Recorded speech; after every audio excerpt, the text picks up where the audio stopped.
അധികാരം അഴിമതിയിലേക്കും പരമാധികാരം പരിധിയില്ലാത്ത അഴിമതിയിലേക്കും നയിക്കുമെന്ന വാക്യം നമ്മൾ കേട്ടു.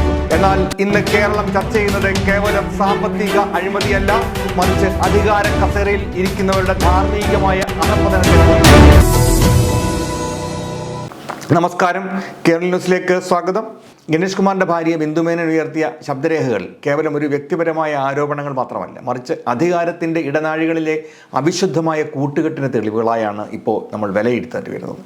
5000 കാമുകിമാർ തനിക്കുണ്ടെന്നും അതില്ലാത്തവർ പൊട്ടന്മാരാണെന്നും പരസ്യമായി അധിക്ഷേപിച്ച ഒരു മന്ത്രിക്ക് എങ്ങനെയാണ് ഒരു ജനകീയ നേതാവായി തുടരാൻ കഴിയുന്നത്? ആ കാമുകിമാരുടെ പട്ടികയിൽ സോളാർ കേസ് പ്രതി മുതൽ കൊലക്കേസ് പ്രതി വരെ നീളുന്ന കുപ്രസിദ്ധ കുറ്റവാളികൾ ഉണ്ട് എന്നുള്ളത് കേരളം ഞെട്ടലോടെയാണ് കേൾക്കുന്നത്.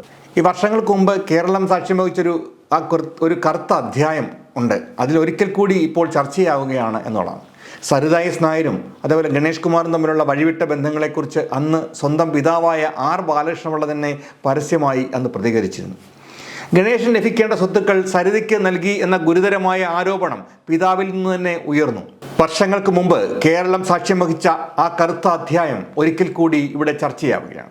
സരിത എസ് നായരും ഗണേഷ് കുമാറും തമ്മിലുണ്ടായ വഴിവിട്ട ബന്ധങ്ങളെക്കുറിച്ച് അന്ന് സ്വന്തം പിതാവായ ആർ ബാലകൃഷ്ണപിള്ള തന്നെ പരസ്യമായി അന്ന് പ്രതികരിച്ചിരുന്നു. ഗണേശന് ലഭിക്കേണ്ട സ്വത്തുക്കൾ സരിതയ്ക്ക് നൽകി എന്ന ഗുരുതരമായ ആരോപണം പിതാവിൽ നിന്ന് തന്നെ ഉയർന്നു വന്നു എന്നുള്ളതാണ് സത്യം.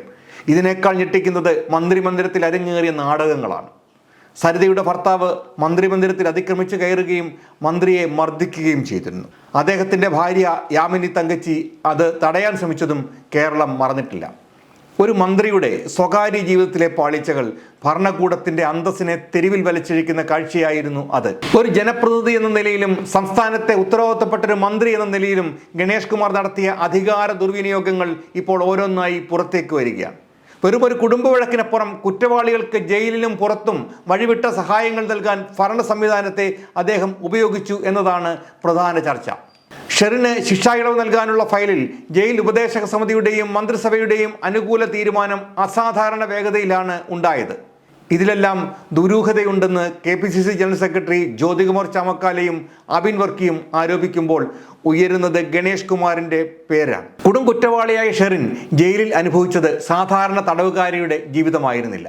ആഡംബര സൗകര്യങ്ങൾ, വില കൂടിയ സൗന്ദര്യവർദ്ധക വസ്തുക്കൾ, മുറതെറ്റാതെയുള്ള പരോളുകൾ, ഇവയെല്ലാം ഗണേഷ് കുമാറിന്റെ നേതൃത്വത്തിലുള്ള ഇടപെടലിലൂടെയാണ് എന്ന ആരോപണങ്ങൾ ഇപ്പോൾ ശക്തമാണ്. 14 വർഷത്തിനിടെ 500 ദിവസത്തോളം പരോൾ എന്നുള്ളത് സാധാരണക്കാരന് സ്വപ്നം കാണാൻ കഴിയുന്നതല്ല. ആയുഷ്കാലം ജയിലിൽ കഴിയാൻ വിധിക്കപ്പെട്ട പ്രതികൾക്ക് ജയിലിൽ ചട്ടപ്രകാരം അനുവദനീയമല്ലാത്ത ലിപ്സ്റ്റിക്ക്, ഐലൈനർ, ഫേഷ്യൽ ക്രീമുകൾ എന്നിവ ഷെറിൻ ഉപയോഗിച്ചിരുന്നു. ഉദ്യോഗസ്ഥരുടെ ഒത്താശയോടെ പുറത്തുനിന്നും എത്തിച്ചു നൽകിയ ഈ സാധനങ്ങൾ ഉപയോഗിച്ച് ഒരു മോഡലിനെ പോലെയാണ് അവർ ജയിലിൽ കഴിഞ്ഞിരുന്നത്. പരോളിന് ഇറങ്ങിയിരുന്ന സമയത്ത് ഷെറിനെ ഊട്ടിയിലെ വിനോദസഞ്ചാര കേന്ദ്രങ്ങളിൽ കണ്ടതായിട്ടും റിപ്പോർട്ടുകളുണ്ട്. പരോൾ എന്നാൽ വീട്ടിൽ കഴിയേണ്ട സമയമാണ് എന്ന് ഇരിക്കെ ആ നിയമം ലംഘിക്കാൻ ഷെറിന് ധൈര്യം ലഭിച്ചത് എവിടെ നിന്നാണ്? ഈ ആഡംബരങ്ങൾക്കെല്ലാം പിന്നിൽ ഗണേഷ് എന്ന നിഴൽ രൂപമായിരുന്നു എന്നാണ് ആരോപണം. സഹതടവുകാരിയെ ക്രൂരമായി മർദ്ദിച്ച കേസ് നിലനിൽക്കെ തന്നെ നല്ല നടപ്പ് എന്ന പേരിൽ ഷെറിന് ശിക്ഷാ ഇളവ് നൽകാൻ സർക്കാർ തയ്യാറായതിന് പിന്നിലെ അദൃശ്യ ശക്തി ഗണേഷ് കുമാർ തന്നെ ആയിരുന്നു എന്നത് വ്യക്തമാണ്. സരിതയുടെ മകൻ ഗണേഷ് കുമാറിന്റേതാണെന്ന വാദം ബാലകൃഷ്ണപിള്ള തന്നെ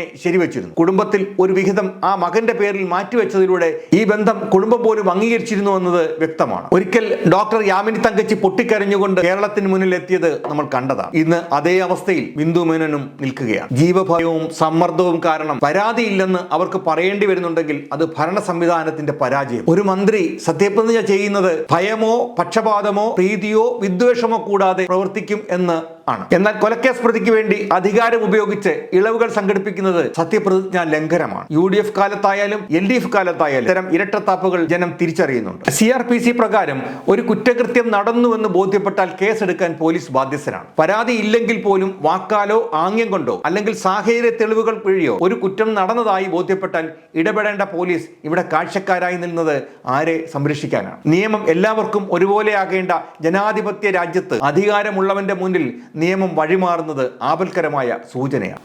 നിയമത്തിന്റെ പഴുതുകളിൽ ഒളിച്ചും അധികാരത്തിന്റെ ഹുങ്കിലും ഇത്തരം കാര്യങ്ങൾ ന്യായീകരിക്കപ്പെടുമ്പോൾ തകരുന്നത് നമ്മുടെ ജനാധിപത്യ മൂല്യങ്ങളാണ്. മന്ത്രിയായിരിക്കാൻ ഒരാൾക്ക് വേണ്ടത് കേവല ഭൂരിപക്ഷം മാത്രമല്ല, അചഞ്ചലമായ ധാർമ്മികത കൂടിയാണ് എന്നുള്ളത് അദ്ദേഹം മനസ്സിലാക്കേണ്ടതും. ഈ വിഷയത്തിൽ നിങ്ങളുടെ പ്രതികരണങ്ങൾ കമന്റ് ചെയ്യുക. കൂടുതൽ വാർത്തകൾക്കും വിശകലനങ്ങൾക്കുമായി കേരളീയം ന്യൂസ് സബ്സ്ക്രൈബ് ചെയ്യുക. News desk Keraleeyam news. കൂടുതൽ വാർത്തകളും വിശേഷങ്ങളും നിങ്ങൾക്ക് ലഭിക്കാൻ കേരളീയം ന്യൂസ് സബ്സ്ക്രൈബ് ചെയ്യുക. കൂടെ ബെൽ ബട്ടണും അമർത്തുക.